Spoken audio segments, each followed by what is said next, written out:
नमस्कार भक्तों, आप सभी का हार्दिक स्वागत है।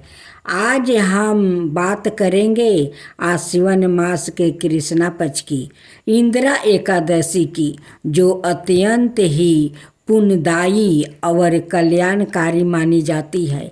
यह व्रत अपने पूर्वजों और पितरों की आत्मा की शांति और मोक्ष की प्राप्ति के लिए विशेष रूप से किया जाता है।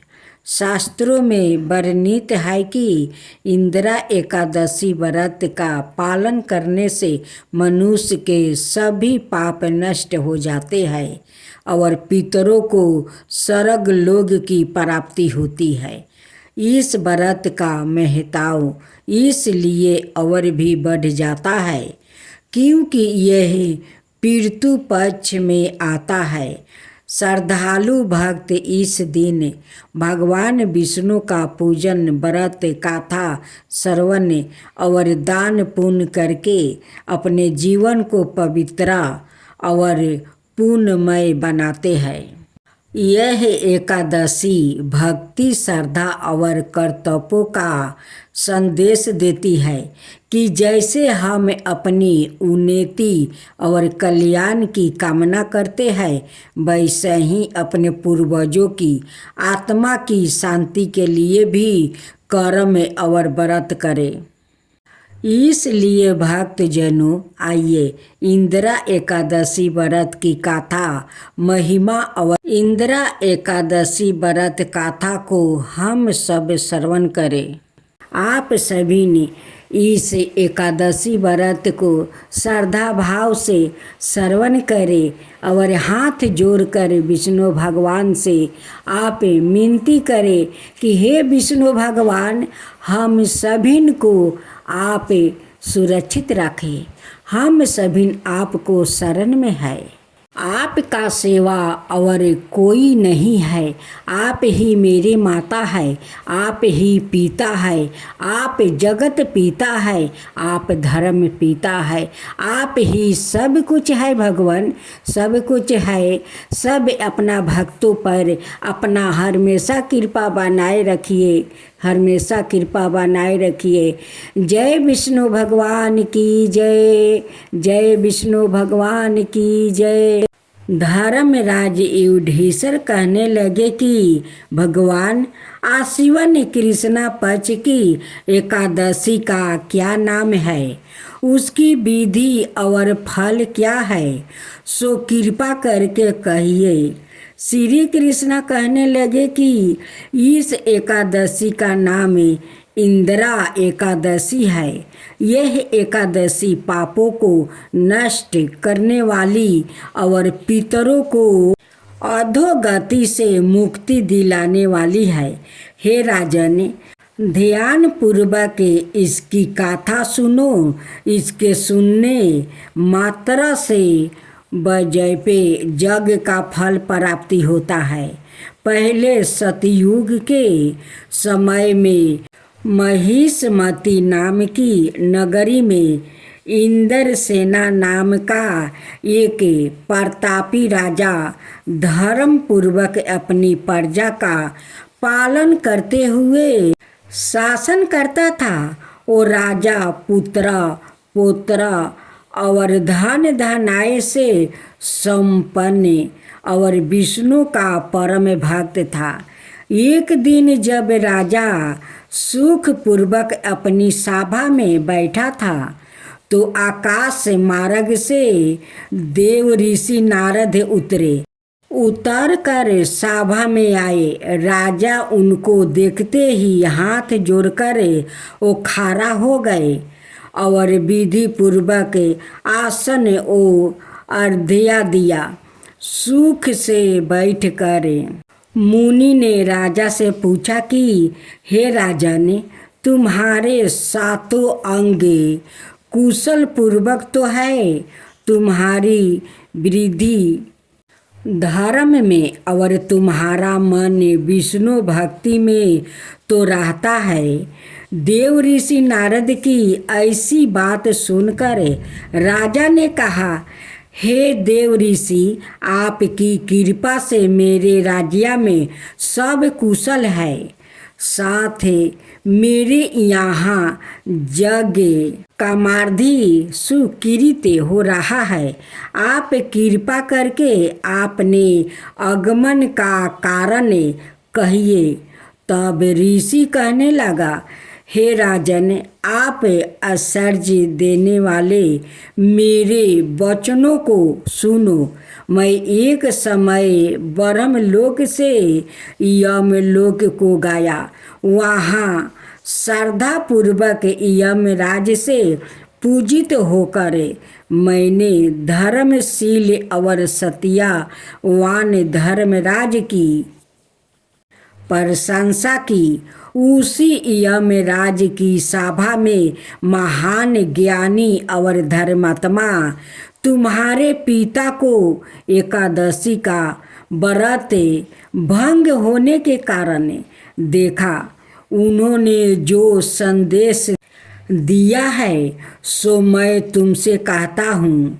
उन्होंने कहा है कि पूर्व जन्म में कोई विघ्न हो जाने के कारण मैं यमराज के निकट रह रहा हूँ। सो हे पुत्रा, यदि तुम आश्विन कृष्णा इंदिरा एकादशी का व्रत मेरे नियमित करो तो मुझको स्वर्ग की प्राप्ति हो सकती है।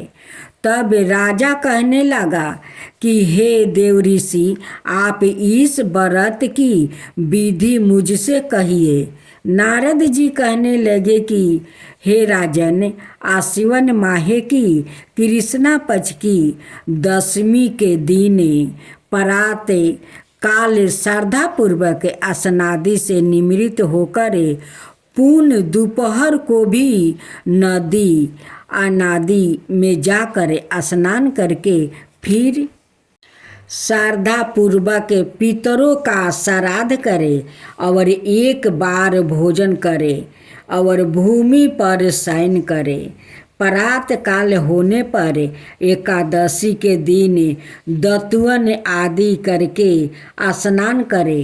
फिर व्रत के नियमों को भक्तिपूर्वक ग्रहण करता हुआ प्रतिज्ञा करे कि मैं आज संपूर्ण भोग को त्याग कर निराहार एकादशी का व्रत करूँगा। हे पुंडरीकाक्ष, मैं आपकी शरण में हूँ, आप मेरी रक्षा करना। इस प्रकार नियम पूर्वक शालिग्राम की मूर्ति के आगे विधि पूर्वक श्रद्धा कर योग्य ब्राह्मणों को फलहार का भोजन करावे और दक्षिणा देवे।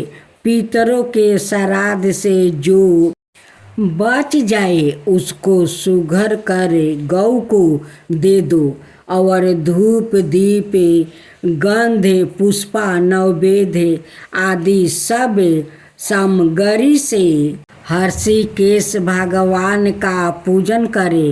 रात में भगवान के निकट जागरण करे। इसके पश्चात द्वादशी के दिन प्रात काल होने पर भगवान का पूजन करके ब्राह्मणों को भोजन करवावे। भाई बंधुओं, स्त्री और पुत्र सहित आप भी मौन होकर भोजन करें।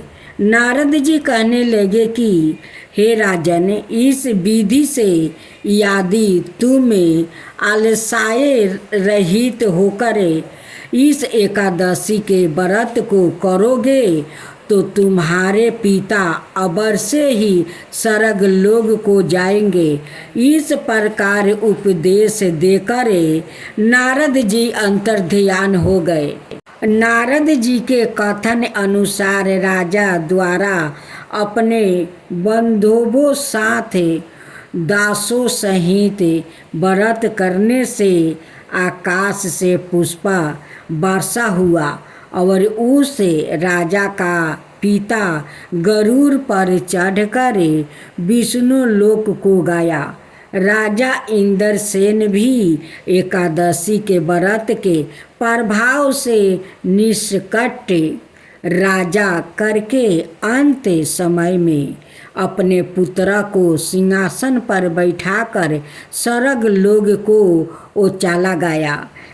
हे युधिष्ठिर, यह है इंदिरा एकादशी के व्रत का महात्म्य।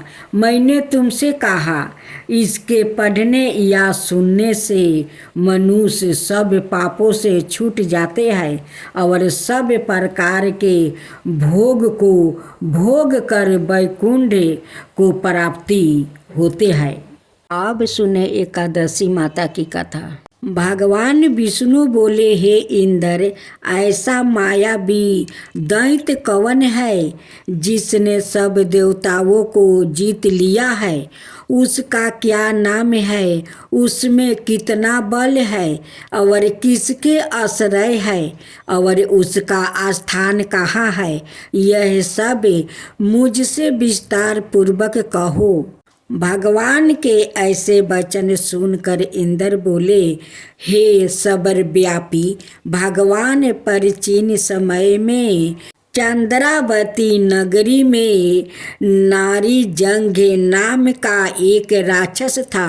उसी के महापरिक्रमी और लोक विख्यात मूर नाम का पुत्र ने सब देवताओं को स्वर्ग से निकाल कर वहाँ अपना अधिकार कर लिया है। वो इंद्र, अग्नि, वरुण, यम, बाहु, ईशा, चंद्रमा, नैतिरत आदि सबके स्थान पर अधिकार करके और सूर्या बनकर आप ही प्रकाश करता है। सवाई मेघ बन बैठा है और सबसे अजय है। हे असुर निकंदन, उस दुष्टों को मारकर देवताओं को निर्भय बनाइए। इंद्र के ऐसे वचन सुनकर भगवान विष्णु बोले, हे देवताओं, मैं शीघ्र ही तुम्हारे शत्रु का संहार करूँगा। तुम चंद्रावती नगरी को जाओ। इस प्रकार कहकर भगवान सहित सब देवताओं ने चंद्रावती नगरी की ओर प्रस्थान किया। उस समय दैत्यपति मूर दैत्य सेना सहित युद्ध भूमि में गरज रहा था। उस बलवान असुर की गर्जना सुनकर सब देवता भय के मारे चारों दिशाओं में भागने लगे। जब सवाए भगवान विष्णु रणभूमि में आए तो दैत्य उनको भी देख कर अनेक प्रकार के अस्त्र शस्त्र और आयुध लेकर दौड़े। भगवान ने उनको आते देखकर सर्प के समान अपने बाणों से उनके शरीरों को बींध डाला। अनेक दैत्य उनके हाथों से मारा गया। केवल एक मूर ही बाचा रहा। वो अविचल भाव से भगवान के साथ युद्ध करता रहा। भगवान जो भी छीन बाण उसके शरीर में मारते, वो उसके लिए पुष्पा के समान हो जाते। शास्त्रों के प्रहार से उसका शरीर छीन बीन हो गया, परंतु वो फिर भी युद्ध करता ही रहा। अब वो आप से मल्ल युद्ध करने लगा और 10,000 बरस तक उनका मल्ल युद्ध होता रहा, परंतु वो दैत्य भगवान से पराजित ना हुआ।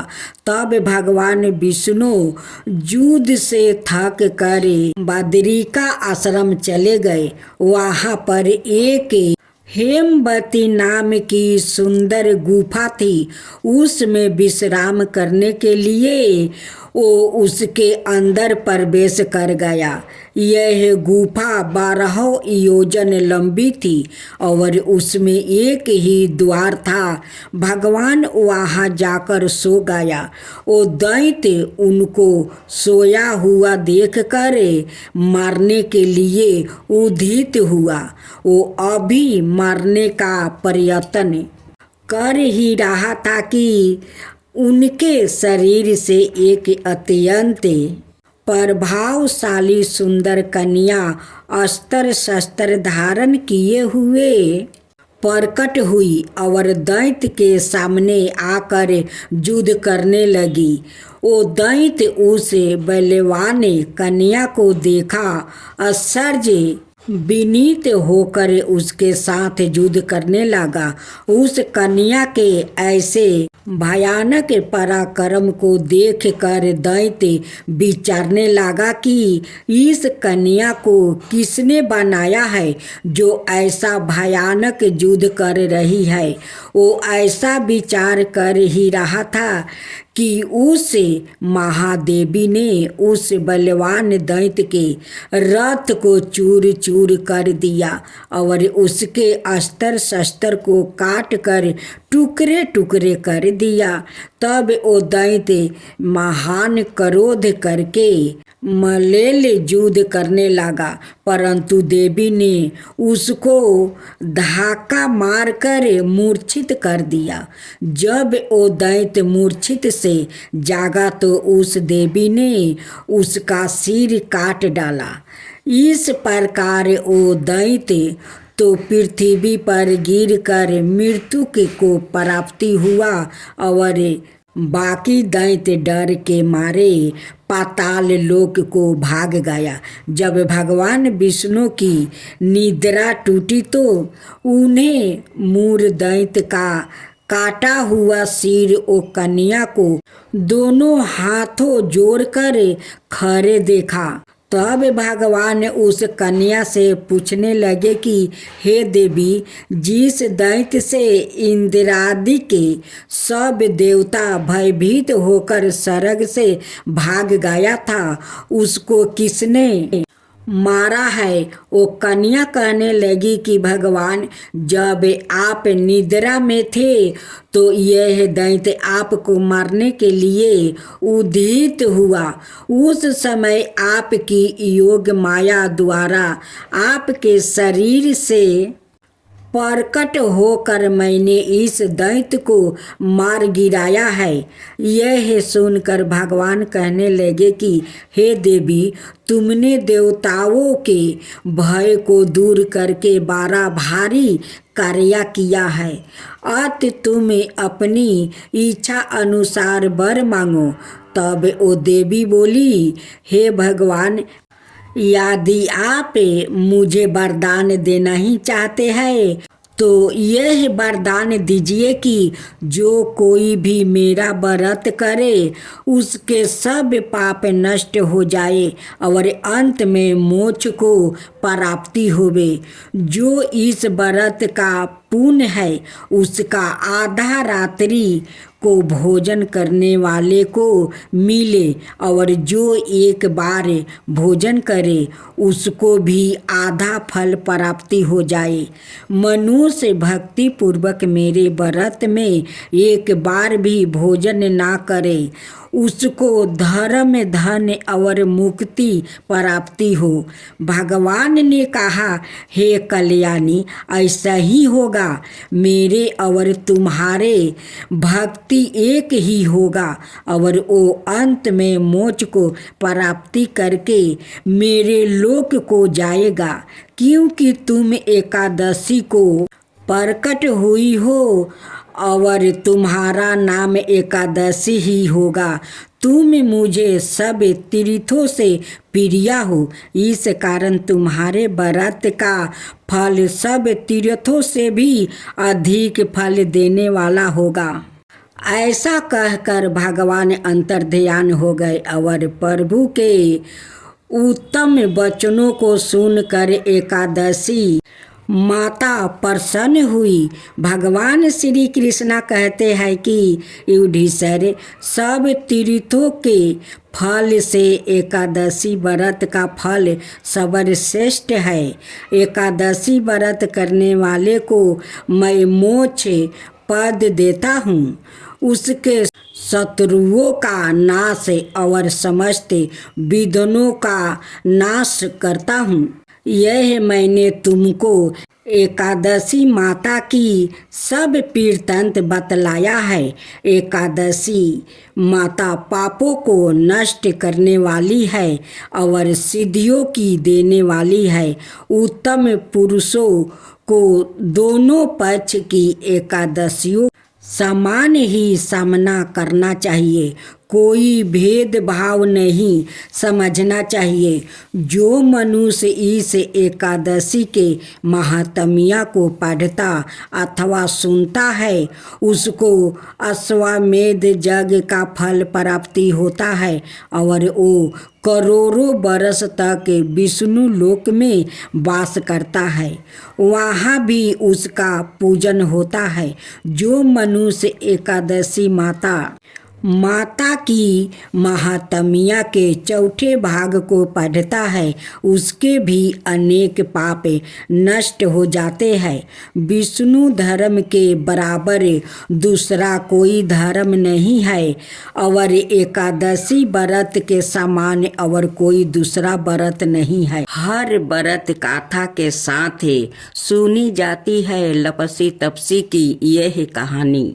एक लपसी था और एक तपसी था। तपसी हमेशा भगवान की तपस्या में लीन रहता था और लपसी रोजाना सावा शेर की लपसी बनाकर भगवान का भोग लगा कर जिमा लेता था। एक दिन दोनों लड़ने लगे। लपसी बोला, मैं रोज भगवान की तपस्या करता हूँ, इसलिए मैं बारा हूँ। तपसी बोला, मैं रोज भगवान को सावा शेर लपसी का भोग लगाता हूँ, इसलिए मैं बारा हूँ। नारद जी वहाँ से गुजर रहे थे। दोनों को लड़ता देख कर उनसे पूछा कि तुम क्यों लड़ रहे हो? तपसी ने खुद के बारा होने का कारण बताया और लपसी ने अपना कारण बताया। नारद जी बोले, तुम्हारा फैसला मैं कर दूंगा। दूसरे दिन लपसी और तपसी नहा कर अपनी रोज की भांति करने आए तो नारद जी ने छुप कर 1.25 करोड़ की एक एक औंठी उन दोनों के आगे रख दिया। लपसी की नजर जब औंठी पर पड़ी तो उसने चुपचाप औंठी उठाकर अपने नीचे दबा लिया। लपसी की नजर औंठी पर पड़ी लेकिन उसने ध्यान नहीं दिया। भगवान को भोग लगाकर लपसी खाने लगा। नारद जी सामने आए तो दोनों ने पूछा कि कौन बारा है? तो नारद जी ने तपसी से खारा होने को कहा। वो खारा हुआ तो उसके नीचे दबी औंठी दिखाई पड़ी। नारद जी ने तपसी से कहा, तपस्या करने के बाद भी तुम्हारी चोरी करने की आदत नहीं गई, इसलिए लपसी बारा है और तुम्हें तुम्हारी तपस्या का कोई फल भी नहीं मिलेगा। तपसी शर्मिंदा होकर माफी मांगने लगा। उसने नारद जी से पूछा, मुझे मेरी तपस्या का फल कैसे मिलेगा? नारद जी ने कहा, यदि कोई गाय और कुत्ते की रोटी नहीं बनाएगा तो फल तुझे मिलेगा। यदि कोई ब्राह्मण को भोजन करवा कर दक्षिणा नहीं देगा तो फल तुझे मिलेगा। यदि कोई साड़ी के साथ ब्लाउज नहीं देगा तो फल तुझे मिलेगा। यदि कोई दिए से दिए जलाएगा तो फल तुझे मिलेगा। यदि कोई साड़ी कहानी सुने लेकिन तुम्हारी कहानी नहीं सुने तो फल तुझे मिलेगा उसी दिन से। हर बरत कथा कहानी के साथ लपसी तपसी की कहानी भी सुनी और कही जाती है।